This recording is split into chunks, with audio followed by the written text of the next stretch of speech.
Dear friends, today we are discussing a very important topic which is related to reversal of common input tax credit which is required to be done on the sale of investment. There is no clarity in law how to do that, okay, and whether it is required or not to required to done. Okay.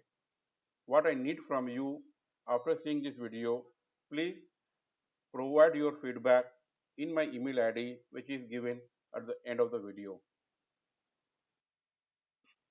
Let us see what law says and what is the legal argument in this regard. As per section 247 of the CGST Act, exempt supply means supply of any goods or services or both which attracts nil rate of tax or which may be wholly exempt from tax under section 11 or under 6 of the integrated goods and service tax and includes non-taxable supply. So here what is defined is exempt supply. Now what you have to understand, okay, what is goods? Goods have been defined under section 250 of the Act and service have been defined under section 2102 of the Act. Okay. And in both the definition section, securities has been excluded. Hence, the investment cannot be termed as exempt supply. Please take a note of that. Investment cannot be termed as exempt supply. Now we move to the next clause which deals with section 17.1 on which they say that where the goods or service or both are used by the registered person partly for the purpose of any business and partly for other purposes, then a proportionate amount required to be disallowed. So when you are using your input credit for non-business purpose, then accordingly same required to be disallowed. Okay. What required to be note here that investment done in business activity as per section 217 of the CGST Act, and hence there cannot be any disallowance of input credit under section 17 of the CGST Act. It means investment what we are doing is a business activity and that has been covered under the CGST Act under section 271 and hence there cannot be any input disallowance under section 17.1.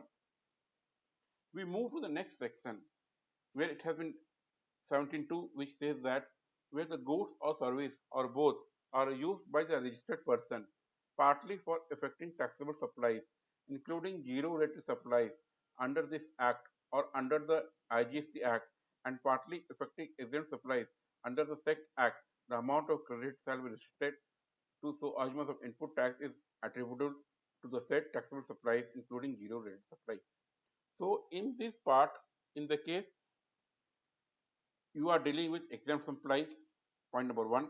Point number two, in the case you are dealing with non-taxable supply, then yes, your some portion of input required to be disallowed. But as mentioned above, investment as per section 247 of CGST Act are not goods and services and hence cannot be termed as an exempt supply. Also under section 278 of the CGST Act, investment are not taxable supply. Hence, there cannot be any disallowance in respect of investment. Coming to the third point of section 17.3, the value of exempt supply under section subsection 2 shall be such as may be prescribed. So here they are talking about what is the value of which is required to be disallowed under section 2. In the case there is no required to be disallowed, the definition section itself said that there is no investment input required to dissolve the investment, then question of quantification doesn't arise. Move further and shall include supplies on which recipient is liable to pay tax on reverse charge basis. Okay, so our argument is that as mentioned above, okay, this section 17.2 himself is not applicable and investment is not an exempt supply of goods and services and hence explanation 2 to rule 5 cannot be invoked in the case of investment. Also, we are also saying that in the case there is a contradiction between act and rule, the act will prevail over rule. Okay. So according to my understanding, okay, there cannot be any input disallowance for investment made. But there are lot of discussion in this regard. There are a lot of various other thoughts in this regard. Okay, what I need from you that you please provide your thoughts to my email ID taxbymanish@gmail.com. Okay, I want to know that whether you are with me that there is no input disallowance, and in the case you have an argument that no, there should be some disallowance, common input disallowance due to investment activities, then I need, okay, your counter in this regard. Thank you.